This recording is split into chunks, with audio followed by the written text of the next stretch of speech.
So, hello guys, what's up? It's me again, Alicia nyo, at nagbabalik ulit para sa ating panibagong video. So, nagsalita na po, mga minamahal, itong si Robin Padilla, na komento niya, patungkol nga po dito kay Vice President Sara Duterte sa impeachment. Oo, kasi alam naman ninyo, di ba, na pinagbotohan ng humigit kumulang 215 or 216 lawmakers sa House of Representatives, itong si Sara Duterte para ma-impeach. Which is talagang napakalaking boses nun, ha? Kasi ang kailangan lang na boto, 103 eh. 'Di ba? Kaso ang nangyari, mga minama, 215 or 216. Mataas ang namit nating expectation. Mataas pa sa mas pa. Diba? So, talaga nga namang napakalaking achievement to. Para na din, for the sake of our Filipino people, itong nangyaring to, mga minamahal, para po ito sa good governance, diba? Kasi lagi nating sinisigaw yung transparency and accountability. Now, we all know naman na itong si Senator Robin Hood Padilla ay isa po sa magiging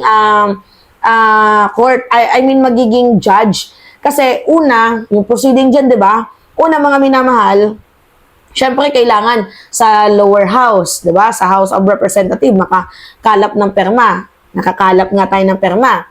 Pangalawa dyan, mga minamahal, is magiging impeachment trial yung Senado. Di ba? Magiging impeachment trial yung Senado. Sila yung mahahawak ng impeachment. So, pangatlo naman po, mga minamahal, magiging impeachment court yung Senate at magiging judge yung mga senador. Remember, mga minamahal, nakabilang si Robin Hood Padilla sa magiging horado ng impeachment trial laban dito kay Vice President Sara Duterte kung huhusgahan ba nila ng convict or acquitted. Pero itong sila Bato de la Rosa, sila Bongo, hindi lang natin sure kasi gagraduate na sila eh. Kasi yung resume, mga minamahal, sa June 2. June 2 po yung resume ng impeachment kasi last session na po, nag-break na po kagabi. So, hindi na po naihabol. But anyway, mga minamahal, sa madaling sabi, itong si Robin Hood Padilla, hindi siya graduating. So, talagang isa po siya, mga minamahal, sa magiging sitting judge. Pero sila Bato de la Rosa, suntok na lang sa buwan kung maging hurado sila sa June 2, kung manalo sila bilang senador ng bansang Pilipinas. Diba?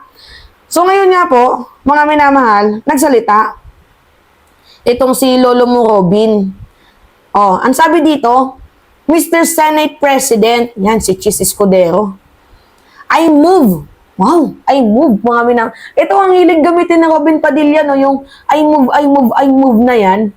I move to dismiss this impeachment case dahil hindi naman ito makatao. Paano hindi naging makatao? Mga minamahal, ano ba naman yan? Paano hindi naging makatao itong impeachment na to? Dinadaan naman sa due process itong si Vice President Sara Duterte. Hindi siya in-impeach dahil gusto ng presidente. In-impeach siya dahil pinagbotohan siya. Nakita nyo naman, 215 lawmakers ang pumirma. Diba? Na dapat sana supposedly 102 votes lang kaso umabot ng 100 plus. Ay 200 plus ang pumirma. So paano hindi siya dinadaan sa due process? Alam nyo ito si Robin Padilla, bobo talaga yan, matagal na. Wala na tayong aasahan sa kanya kasi bobo yan, matagal na. Diba doon pa lang sa West Philippine Sea, yung issue niya na magpaano na lang tayo, magpasakop na lang daw tayo kasi hindi daw natin kaya makipaggera. Like, ba't mo napasok sa isip yung salitang gera? Pinagalaban lang na naman natin yung sarili nating teritoryo. Pakabubo, no? Na-stress talaga ako dito. Walang ibang ginawa kundi maglaganap ng kabubuan. Doon din kay Kibuloy issue. Diba? Sabi niya kay Kibuloy, kaibigan ko yan si Kibuloy, kaya hindi pwede na rapist yan, ganyan.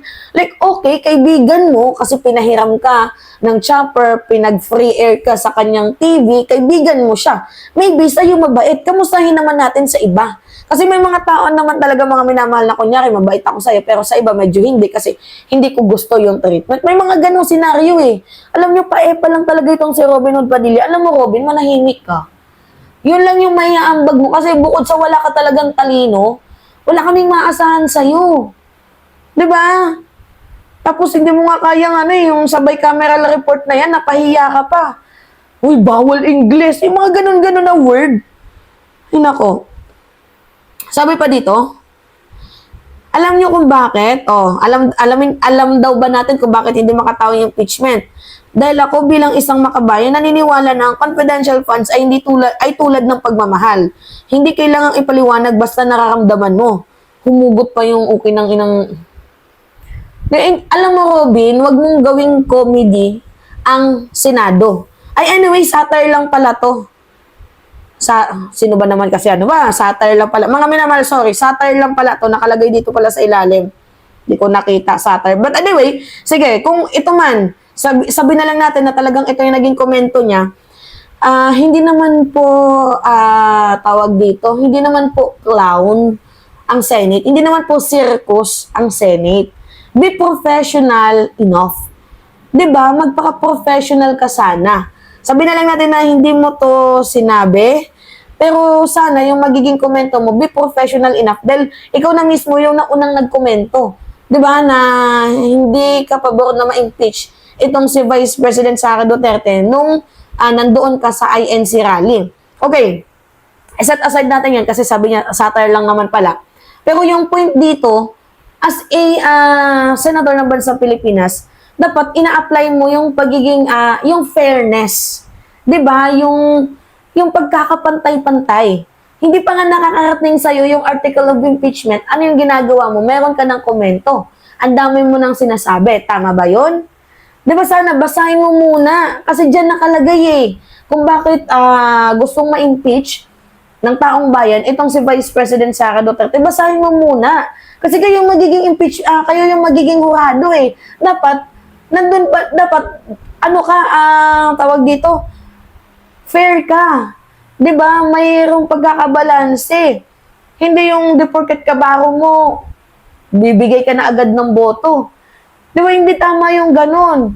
At saka yung nagkomento siya niyan, mga minamahal, hindi pa naman naiaakyat yung article of impeachment pero may judgment na siya. Tama ba yun? 'Di ba? Tama ba yun? Na hindi pa nga naakyat yung article of impeachment, may husga ka na? Di tama yun, Robin. Nakakahiya. Di ba?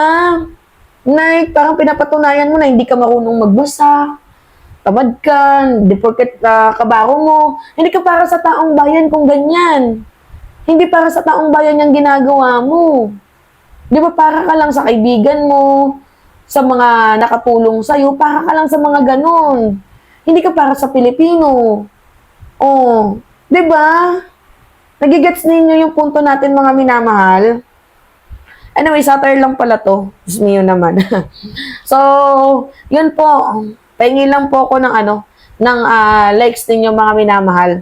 I-like nyo pala itong video na to. Mag-end na ako kasi kadalasan sa ating video 8 to 9 minutes lang kasi iba po yung live. Pag live talagang kailangan mahaba. Kaso tayo po, ang ginagawa natin is content lang naman po para sa ating mga OFW, 'di ba? Na hindi po mahaba yung time nila, 'di ba? Nakikinig na lang. So kaya po natin gumagawa ng mga short vlogs. Diba? So, pingin lang ako ng comments ninyo. Mahalaga po yan yung comment ninyo. Tapos, paki-like itong ating video. So, comment dan kung nagawa nyo na ito. Tapos, i-heart ko yan. Hindi ko man lahat, na-heart lahat ng comment ninyo, pero binabasa ko yan. Tapos, don't forget to click the subscribe.